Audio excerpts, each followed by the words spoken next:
അനുമോൾ ജയിച്ചു, അത് നല്ല കാര്യം. പിന്നെ അയ്യോ ഞാനൊരു കാര്യം പറയട്ടെ, നമ്മളിപ്പോ ഫ്ലൈറ്റ് മിസ്സാവും, അപ്പൊ അതിന്റെ ഒരു ഓട്ടത്തിനാണ്. അപ്പൊ കാണാം ഗൈസ്. ശരി.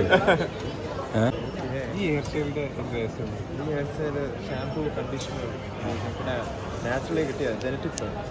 ബിഗ് ബോസ് ഇത്ര നാളും നിൽക്കുന്നു തോന്നിയിരുന്നു. അയ്യോ ഇതൊരു വലിയ ഇന്റർവ്യൂ അല്ല ആണല്ലോ ബിഗ് ബോസില്. ആദ്യം കുറച്ച് സംശയം ഉണ്ടായിരുന്നു, പിന്നെ നിങ്ങളൊക്കെ കൊടുത്തായിരുന്നു. നിങ്ങളെ മാത്രമേ കിട്ടാനുള്ളൂ, ബാക്കി അവരെ നമുക്ക് സംസാരിച്ചതോ. നിങ്ങൾ സംസാരിച്ചു ഇന്റർമീഡിയോട്.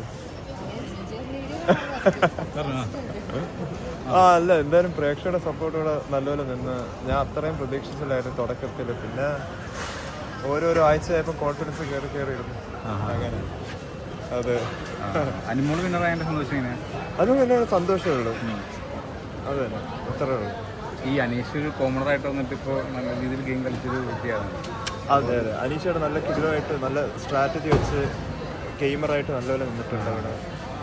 ഈ പി ആർ ഒക്കെ നല്ല രീതിയിൽ ബിഗ് ബോസിനെ ബാധിച്ചിട്ടുണ്ടോ ഈ പ്രാവശ്യത്തെ? No comments. ആൾക്ക് പി ആർ വർക്കുണ്ട്, സാബുമോന് പി ആർ വർക്ക് ഉണ്ടായിരുന്നു. എനിക്ക് പി ആർ വർക്ക് ഒന്നും ഇല്ലായിരുന്നു. ഇതിനോട് എന്താ പറയുക ഈ പി ആർ വർക്ക് ചെയ്യുന്ന കണ്ടസ്റ്റൻസ്? പി ആർ വർക്ക് ചെയ്യണമെങ്കിൽ അയ്യോ ഞാൻ പോയിട്ട് വരാം. ശരി, ഓക്കെ.